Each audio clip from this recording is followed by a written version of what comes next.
I found the lipstick-stained wine glass tucked between the passenger seat and centre console of Davis's car. Crimson red. Definitely not my shade.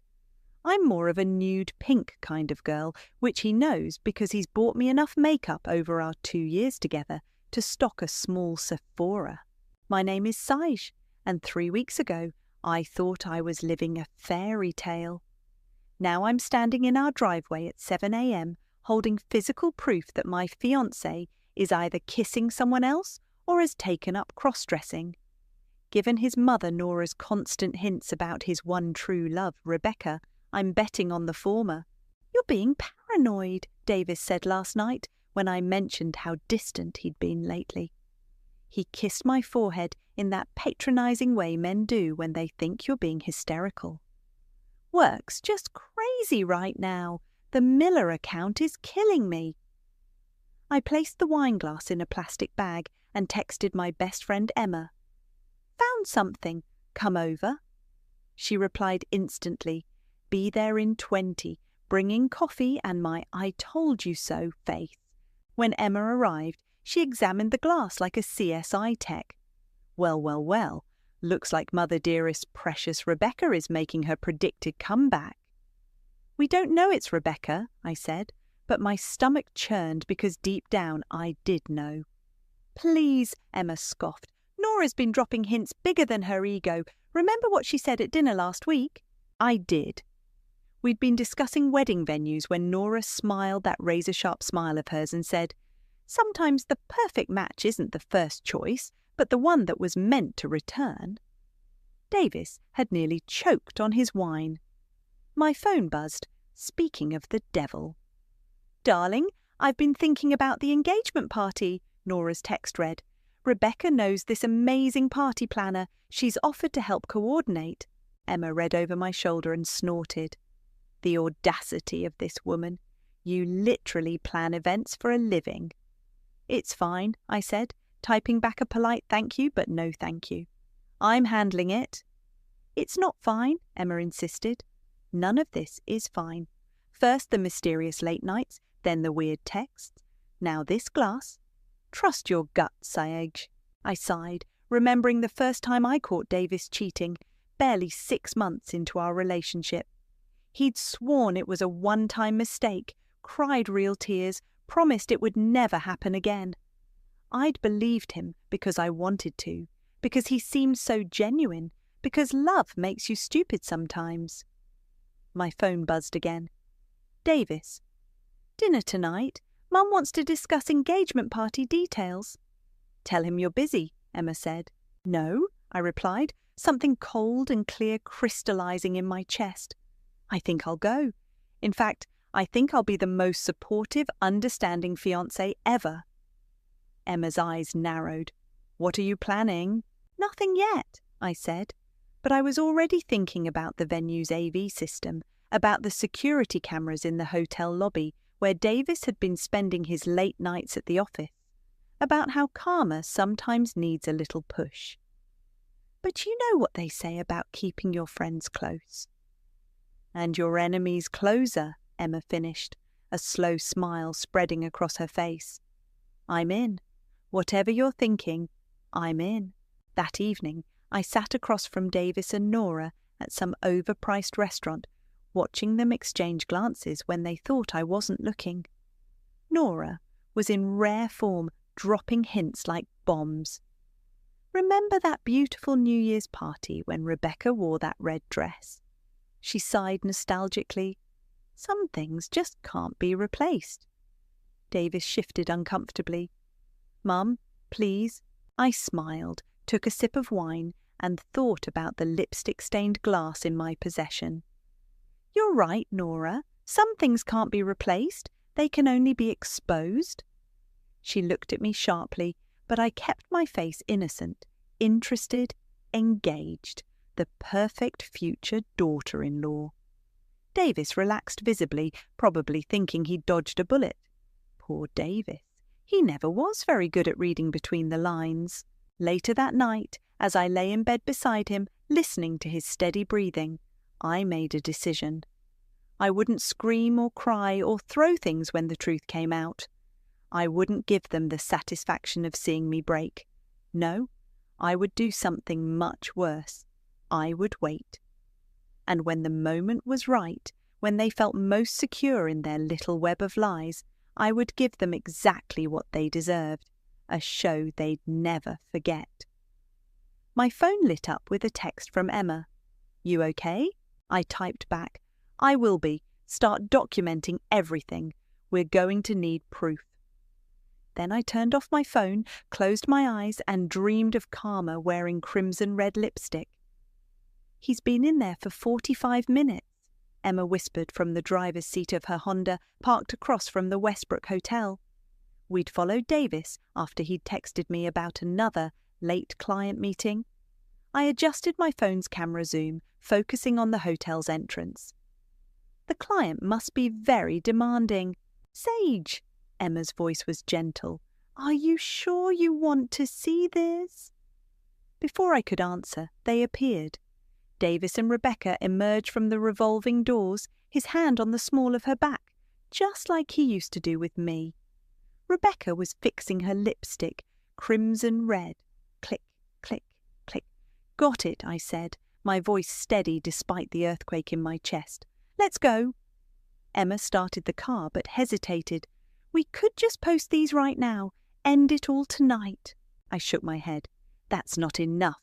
I want them all to feel it. Davis, Rebecca, and especially Nora." Back at my apartment, I scrolled through the photos while Emma poured wine. They weren't just incriminating. They told a story. The way they looked at each other, touched each other. This wasn't new. This had been going on for months. My phone buzzed with a text from Nora. "Darling, Rebecca and I are having lunch tomorrow to discuss the engagement party. Join us." "The audacity!" Emma muttered, reading over my shoulder. "She's literally orchestrating this whole thing." I showed Emma my screen, open to Nora's text thread history. "Look at these messages from last month." The texts were damning. Nora to Rebecca. "He's not himself with her. You're the only one who truly understands him." Rebecca, "I know, this engagement is just his way of running from what we had." Nora, "Patience, dear. She's just a placeholder fiancé. There's still time to fix this." Emma's face flushed with anger. "That's manipulative, Wait," I interrupted, an idea forming. "I'm going to that lunch tomorrow." "What? Why?" "Because," I smiled, "I need them to think they're winning, and I need to plant a seed." The next day, I walked into the restaurant looking perfectly put together in my cream silk blouse and pearls, Nora's idea of proper attire.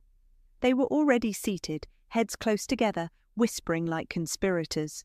"Saiji!" Nora's smile was pure theatre. "We were just discussing the guest list." "How lovely," I said, sliding into my seat. "Actually, I had an idea about that. I was thinking of inviting Wilson." Rebecca's fork clattered against her plate. Davis had always been jealous of Wilson, my former flame who still worked with me. "Wilson?" Nora's smile tightened. "Your colleague?" "Yes," I said innocently. "He's been so supportive of Davis and me, and he's quite good with cameras. He could document the whole evening." Rebecca and Nora exchanged a look that spoke volumes. "I'm not sure that's appropriate," Nora began. "Oh, but Davis already agreed," I lied smoothly. "He said it was a wonderful idea." The rest of lunch was deliciously tense. When I left, I called Emma immediately. "They took the bait," I said. "Nora will tell Davis about Wilson, Davis will get jealous, and when he confronts me tonight—" "You'll record everything," Emma finished. "Brilliant." That evening, right on cue, Davis stormed into our apartment. "Wilson? Really?" I pressed record on my phone, hidden in my pocket. "What about Wilson?" "Mum said you're inviting him to the engagement party. Planning to have him take pictures?" His voice dripped with sarcasm. "Davis," I said softly, "what's really bothering you?" He broke, just like I knew he would. I can't keep doing this." Doing what? I've made a terrible mistake, he choked out. With Rebecca, it started again 3 months ago. Mum kept pushing us together, saying we were meant to be, and I was weak. I let the silence stretch, let him fill it with his confession. Please, he begged, please forgive me. I'll end it with her. I'll tell Mum to back off. Just don't leave. I stopped the recording and fought back a smile. Of course I forgive you, I lied, hugging him while my phone burned with evidence in my pocket. We all make mistakes. Later, I sent the audio file to Emma with a simple message. Phase 1 complete. She replied, Holy shit, what's Phase 2? I looked at the engagement party invitation on my desk, then at the venue's floor plan with its state-of-the-art projection system. Phase 2, I typed back, is going to be spectacular, because sometimes karma needs an audience, and I was going to give her one hell of a stage. A joint engagement party, I repeated, staring at Davis across our kitchen island. With Rebecca hosting? Mum thinks it would show maturity, Davis explained, not meeting my eyes. You know, prove there's no bad blood between past and present. I stirred my coffee slowly, watching the cream create perfect spirals. And what do you think? He hesitated. I think it would make things easier, for everyone. Of course he did. Davis Holland had never met a confrontation he couldn't avoid. My phone buzzed. A text from Wilson. Free for coffee, need to discuss the Anderson event. Who's that? Davis asked, trying to sound casual. Work stuff, I said, typing back a quick yes. Speaking of which, I should get going. An hour later, I sat across from Wilson at our usual coffee spot, watching him gesture animatedly about event logistics. He looked good, he always did, but something was different now. The attraction that used to flutter in my stomach had been replaced by clarity. Sage? Wilson waved his hand in front of my face. You okay? You seem distracted. Davis is cheating on me, I said simply. Wilson's face darkened. That son of a... with his ex, and his mother is helping them. Jesus! He ran a hand through his hair. Leave him, today, right now. I shook my head. Not yet. Why not? Because, I leaned forward, lowering my voice, I need your help with something first. After explaining my plan, Wilson sat back, impressed. That's actually brilliant, and slightly terrifying, but mostly brilliant. Will you help? Of course. He reached across the table, squeezing my hand. Whatever you need. Later that evening, Emma paced our living room, processing everything. So Wilson's in. That's good. But are you sure about this joint party thing? It feels like walking into the lion's den. That's exactly what it is, I said, pulling up the venue's layout on my laptop. And the lions think they're about to feast. My phone chimed. A group text from Nora. Ladies' lunch tomorrow to discuss party details. Rebecca has wonderful ideas. Emma read it and gagged. How are you staying so calm? Because I'm not their victim anymore, I replied. I'm the director, and they're all playing their parts perfectly. The next day's lunch was a masterclass in passive aggression. Rebecca dominated the conversation, while Nora nodded approvingly, both of them talking around me like I was invisible. The string quartet that played at my debutante ball would be perfect, Rebecca gushed. They know all our favourite songs, don't they, Nora? Boo, of course, dear, and we must use those gorgeous champagne flutes from the country club. I sat quietly, taking notes, playing the perfect pushover. Until... Oh, and Sage, Rebecca smiled sweetly. I hope you don't mind, but I took the liberty of changing the seating arrangement. I thought it made more sense for me to be at the main table, given my history with the family. Emma would have flipped the table, but I just smiled back. Whatever you think is best. Later that night, Davis found me in our home office, supposedly working late. You've been so understanding about everything, he said, wrapping his arms around me from behind. About the party, about Rebecca helping. I turned to face him, keeping my voice soft. I just want you to be happy. His face crumpled with guilt. I don't deserve you. No, I thought, but said, everyone deserves a second chance. After he left, I opened my laptop and clicked play on the security footage Wilson had helped me acquire. There they were, Davis and Rebecca entering the hotel, timestamp clear as day. Another clip, them in the hotel bar, his hand on her thigh. Another, Nora meeting them for lunch, all conspiratorial smiles. My phone buzzed. Emma. Still sure about this? We could just send him the videos and be done. I want to leave, I texted back. I just need one perfect scene first. The party's in 2 weeks, she replied. What if they suspect something? I thought about Rebecca's smug smile at lunch, about Nora's controlling grip on every detail, about Davis's guilty kisses. They won't, I typed. They're too convinced of their own brilliance, too sure I'm just the placeholder fiancé who'll quietly step aside when the time comes. Emma's response was immediate. Their mistake. I closed my laptop and walked to the window, watching the city lights flicker like stars. 2 weeks. 2 weeks of playing the perfect, understanding fiancé. 2 weeks of watching them dig their own graves. Then, at last, the curtain would rise on my final act, and what a show it would be.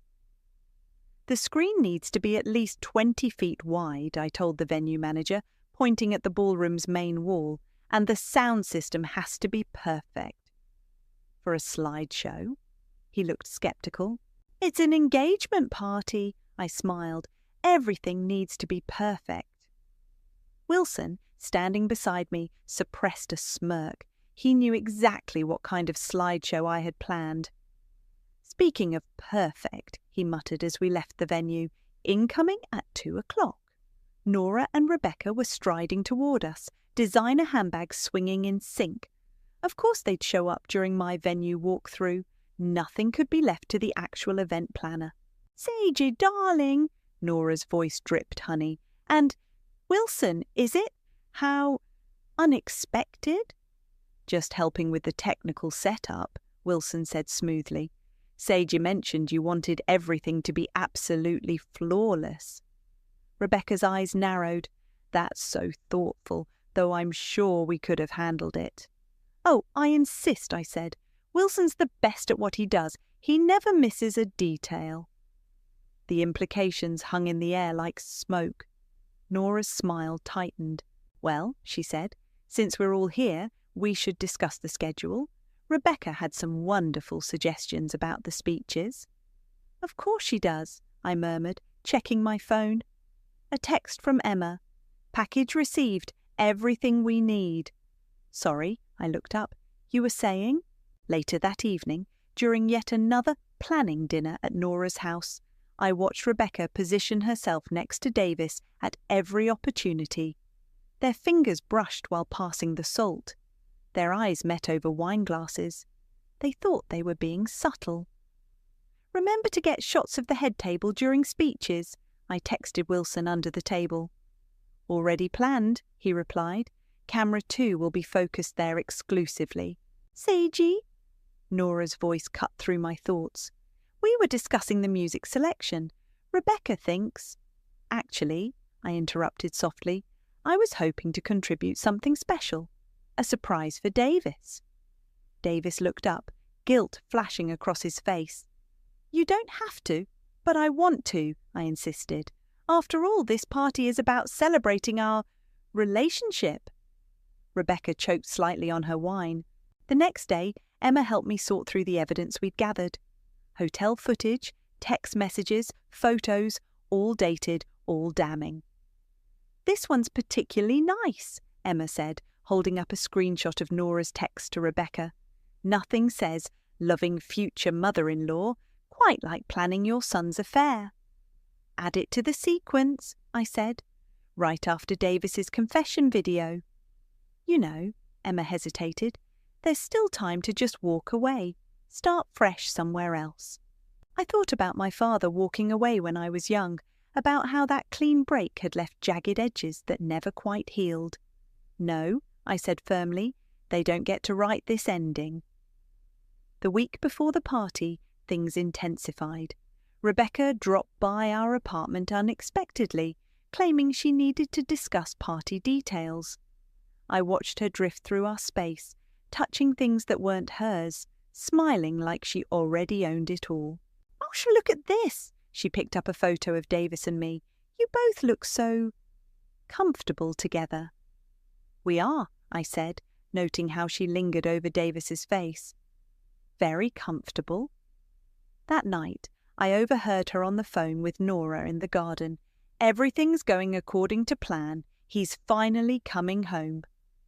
I recorded it, of course, added it to the growing presentation that would be their undoing.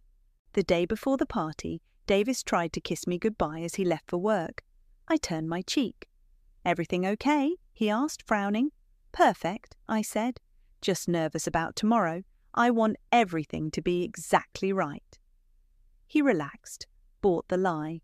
"It will be. Mum and Rebecca have thought of everything."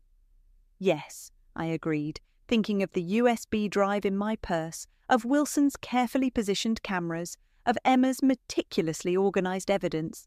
They certainly think they have. After he left, I called my mother. "Are you sure about this?" she asked quietly. "Revenge can be a double-edged sword." "I'm not looking for revenge," I told her. "I'm looking for justice. There's a difference." She was silent for a moment. "Just remember, sweetheart, sometimes the cleanest breaks hurt the most." I looked at my engagement ring, thinking about how it would look floating in Davis's champagne glass. "Don't worry, Mum," I said. "This break will be spectacular." The morning of the engagement party, I stood alone in the empty ballroom, watching the AV team test the projection system. The screen flickered to life, momentarily displaying Rebecca's crimson-lipped smile from the hotel security footage before going dark again. "All set," Wilson called from the control booth. "Want to do one final run-through?" Before I could answer, Emma burst through the doors. "We have a problem."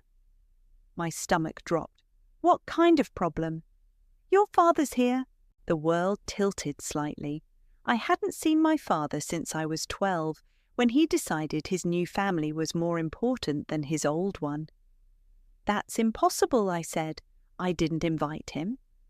"Nora did," Emma spat. I overheard her telling Rebecca it would add a humble family touch to balance out their society connections. Of course she did. One final power play designed to throw me off balance. "Where is he?" My voice sounded distant to my own ears. "Hotel lobby, talking to Davis." I found them by the fountain, my father looking exactly like the Facebook photos I'd secretly studied over the years, just greyer, softer around the edges. Davis was showing him something on his phone, both laughing like old friends. "Say," Davis called out, waving me over, "look who's here!" I approached slowly, feeling 17 years of absence crystallize into something hard and sharp in my chest. "Hello, Sige," my father said, arms opening for a hug I didn't step into. "You look beautiful." "Thank you," I replied coldly. "I wasn't expecting you." "Nora invited me, said it wouldn't be right without your father here." He smiled uncertainly. "I hope that's okay." Before I could respond, Nora appeared, perfectly timed as always. "Isn't this wonderful? Family coming together?" I looked at her composed face, at Davis's nervous smile, at my father's hopeful eyes, and suddenly everything clicked into perfect clarity. They all thought they could control my story. Nora with her manipulations, Davis with his lies, my father with his convenient return. "Excuse me," I said. "I need to check on something." I found Emma in the venue's powder room, already pulling out her emergency vodka flask. "Want some?" "No," I said, surprising myself. "I want to be completely clear-headed for this." "What are you going to do about your dad?" "Add him to the show," I said, pulling out my phone. "Wilson, we need to make one small addition to the presentation." An hour before the party, my mother arrived, taking one look at my face and knowing everything. "He's here, isn't he?" I nodded. "That woman," she sighed, meaning Nora. "She really thought this would break you." "It almost did," I admitted. "For a minute." Mum squeezed my hand. "A clean break is better than a slow bleed, remember?" I remember.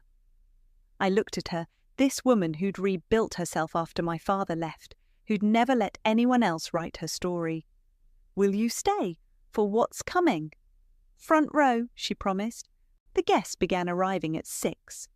I watched from the balcony as Nora played hostess, as Rebecca circled Davis like a glamorous shark, as my father chatted with distant relatives who hadn't bothered to keep in touch after he left. "Everything's ready," Wilson said behind me. "Cameras are in position, audio's perfect. The moment you give the signal—" "Good," I said, touching the USB drive in my clutch. "Is Christian here?" "Front table, already recording everything on his phone like you asked." Christian, Davis's socially awkward friend with a massive social media following, had no idea he'd been cast as our backup documenter. He recorded everything, always trying to go viral. Tonight, he'd get his wish. Emma appeared with a glass of champagne. Last chance to back out. I watched Nora guide Rebecca to the family table, my table, while Davis pretended not to notice. Watch my father accept a drink from the woman who'd weaponized his absence. Watch the perfect scene they'd all arranged, thinking they were the directors of this play. "No," I said, straightening my spine. "I'm done backing out." The ballroom lights dimmed right on schedule. Nora took the microphone, ready to begin her carefully scripted evening. She had no idea she was about to become a supporting character in my story instead. I touched my engagement ring, thinking about how it would look catching the light as it fell into Davis's champagne. Thought about Rebecca's smug smile dissolving when the screen lit up. About Nora's carefully constructed world crumbling in front of her society friends. About my father watching the daughter he'd abandoned take control of her own narrative. "Places, everyone," I whispered to myself as Nora began to speak. "The show is about to begin. Love," Nora's voice rang through the ballroom, "is about coming home, about returning to where you truly belong." I stood at the back of the room, watching her command the crowd like a conductor. Davis sat at the main table, Rebecca beside him, their knees touching under the white tablecloth. "And speaking of coming home," Nora continued, her smile sharp as glass, "I'd like to toast someone who's brought so much joy to our family, someone who's always been more than just a friend." The crowd shifted uncomfortably as Nora turned toward Rebecca. Even Christian lowered his phone slightly, sensing the awkwardness. "Rebecca, darling," Nora raised her glass, "you've been patient, you've been understanding, and you've never stopped being part of this family." Davis coughed, tugging at his collar. My father, seated at a nearby table, frowned in confusion. "Some might say it's unusual to have an ex at an engagement party," Nora laughed airily. "But then, some relationships transcend conventional labels, don't they?" Emma, stationed by the AV booth, caught my eye. "Ready?" she mouthed. I nodded slightly.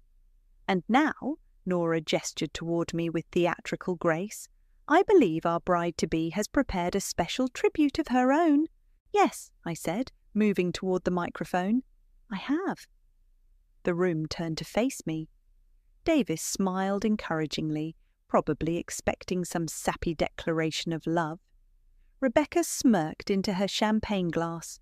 "Before I begin," I said softly, "I'd like to thank everyone who made this evening possible, especially you, Nora, for teaching me that family isn't just about blood. It's about choices." Nora beamed, missing the edge in my voice. "And Rebecca," I continued, "for showing me that some things really do transcend conventional labels, like loyalty, truth, fidelity." Davis's smile faltered. "But most of all," I turned to my father, "I'd like to thank the man who taught me my first lesson about love and trust.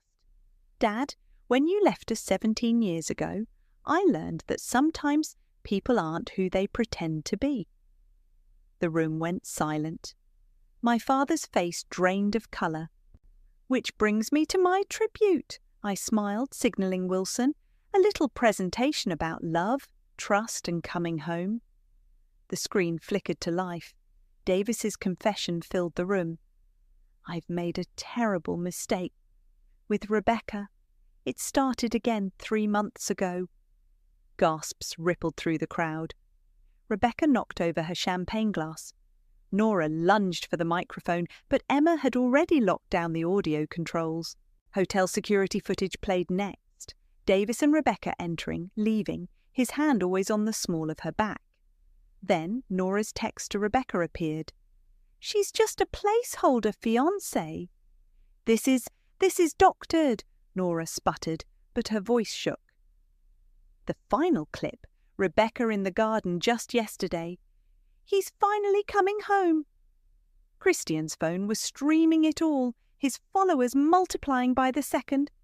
"Stop this immediately," Nora commanded, but no one moved to help her.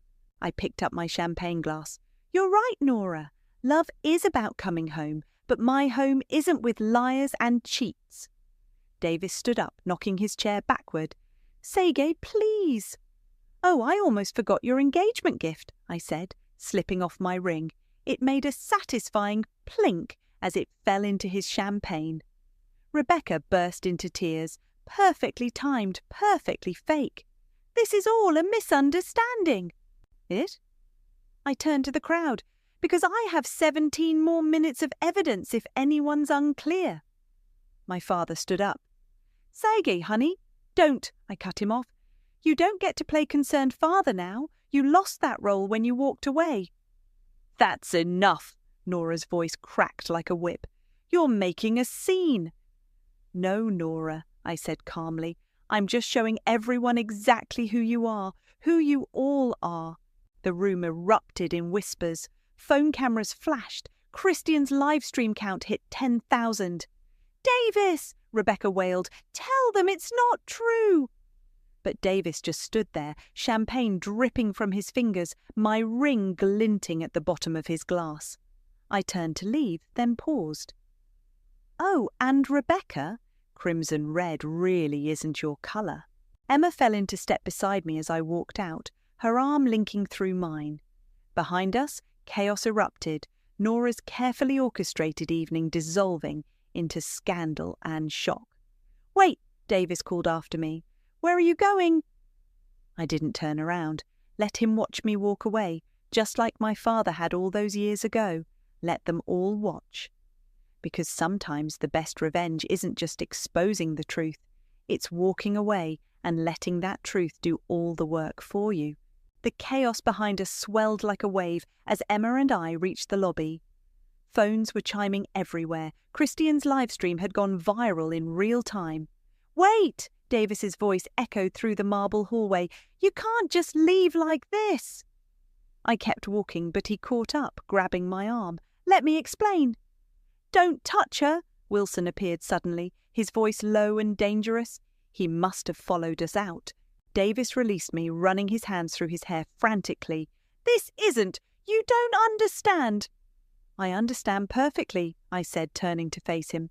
"I understand that you're weak, that you let your mother run your life, that you never really stopped seeing Rebecca." "That's not fair!" Nora's voice cut through the lobby as she rushed toward us, Rebecca trailing behind like a crimson shadow. "You vindictive little—" "Careful, Nora." Emma held up her phone. "Still streaming."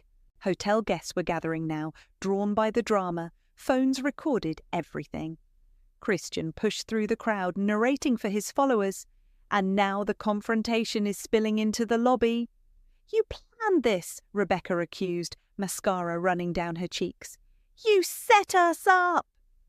I laughed, actually laughed. "Set you up? You did this to yourselves. I just provided the spotlight." "You've ruined everything," Nora hissed. "Years of social connections, Davis's reputation." "Your careful manipulations," I finished for her. "Good." My father appeared at the edge of the crowd. "Sergey, please, let's all calm down and talk about this like adults." "Like adults?" I turned to him. "Where was that attitude when you were sneaking out at midnight 17 years ago?" The crowd murmured. More phones appeared. "That's different," he protested weakly. "No," I said, "it's exactly the same, people showing their true colours, running away when things get hard, making choices that hurt others." Davis stepped forward again. "I love you, Sage. We can fix this." "No, Davis, you love being comfortable. You love avoiding conflict. You love letting your mother make your choices." I gestured to Rebecca. "So go ahead. Choose comfort. Choose her. Just don't pretend it's about love." Rebecca's face contorted. "You think you're so perfect? So righteous? At least I fight for what I want." "Fight?" I raised an eyebrow. "Is that what you call sneaking around hotels? Letting his mother orchestrate your affair?" "Enough!" Davis shouted, his composure finally cracking. "This isn't who we are. We're better than this public spectacle."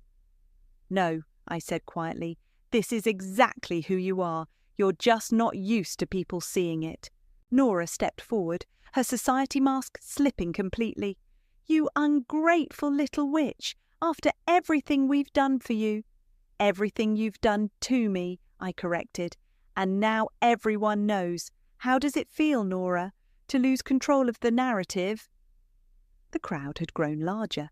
Hotel security hovered uncertainly at the edges. Christian's commentary continued. "The live stream count just hit 50,000. "Davis," Rebecca whimpered, clutching his arm, "do something!" But Davis just stood there, looking lost. The perfect son, the charming fiancé, the successful businessman, all his carefully maintained images crumbling under the weight of truth. "I'll tell you what Davis is going to do," I said, my voice carrying across the now silent lobby. "He's going to do exactly what he always does. Nothing. He's going to let his mother clean up this mess, let Rebecca comfort him, and tell himself he had no choice." "That's not true," he whispered, but his eyes said otherwise. My father tried one last time. "Sweetheart, you're hurt, I understand, but public humiliation—" "Save it," I cut him off. "You lost the right to give me advice about hurt feelings when you started your new family." Emma touched my arm gently. "Car's ready." I nodded, then turned to face them all one last time. Davis, Rebecca, Nora, my father. The people who thought they could write my story for me. "Goodbye," I said simply. "I hope the view's nice from the wreckage of your perfect little world." As Emma and I walked out into the night, Wilson following close behind, I heard Nora's shrill voice. "This isn't over." But it was. The truth was out there now, multiplying across social media, impossible to contain. Their carefully constructed facade had shattered in front of hundreds of witnesses and thousands of viewers. And me? I felt lighter with each step, like I was walking out of a dark theatre into bright sunlight. "You okay?" Emma asked as we reached her car. I looked back at the hotel one last time, at the chaos still spilling through its doors, at the life I was leaving behind. "Yes," I said, and smiled. "I'm finally free." The morning sun warmed my face as I sat on the beach, watching waves crash against the shore. Emma dropped onto the sand beside me, handing over a coffee and her phone. "You might want to see this," she said. Rebecca's Instagram post filled the screen, a soft focus photo of her looking wistfully into the distance. The caption read, "Sometimes love means letting go, but true souls always find their way back. Healing, Heim, still believe in love." "The comments are brutal," Emma grinned.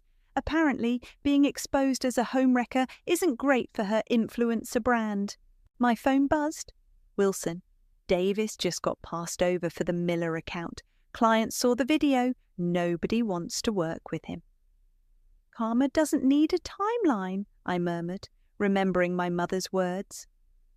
Speaking of Mum, her latest letter lay unopened in my lap. I'd been receiving them daily since the party, not because we weren't talking, but because she said some things needed to be written down. I opened today's envelope. Dearest Sai, Nora called again. She's still trying to spin the story, but nobody's buying it. Your father also reached out. Don't worry, I hung up. Some bridges stay burned for a reason. Remember what I told you about Karma? She doesn't always check the calendar, but she never forgets an appointment. Love, Mum. Your mum's got away with words, Emma said, reading over my shoulder. She does.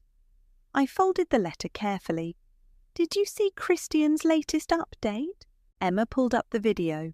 Nora, at some charity function, desperately trying to maintain her usual control.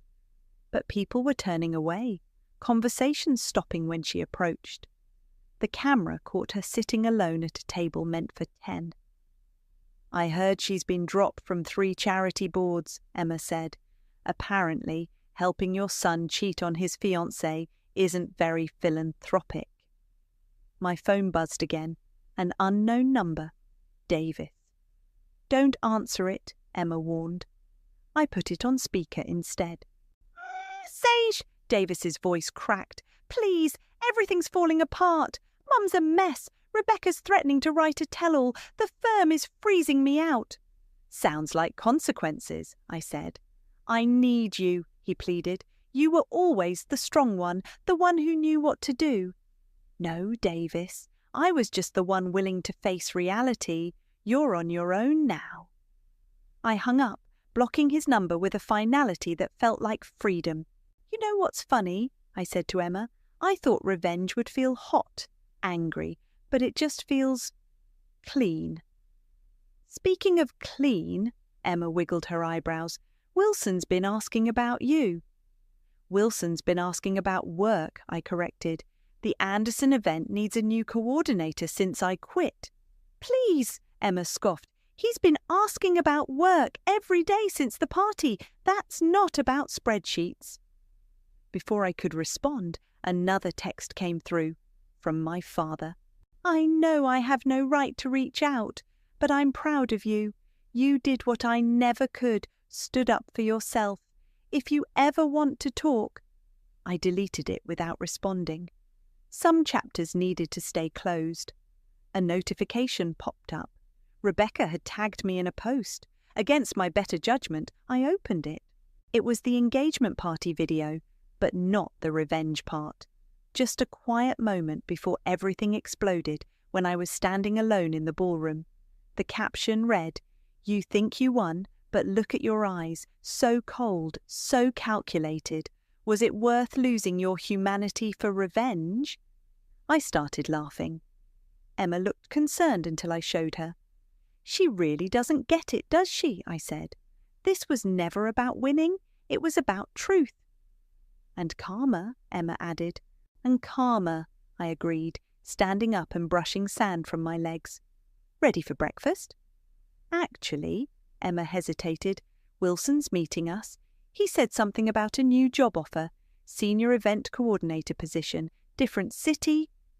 I thought about Davis's pleading voice, about Rebecca's attempted manipulation, about Nora's crumbling social empire, about how revenge hadn't felt like fire, but like rain washing everything clean.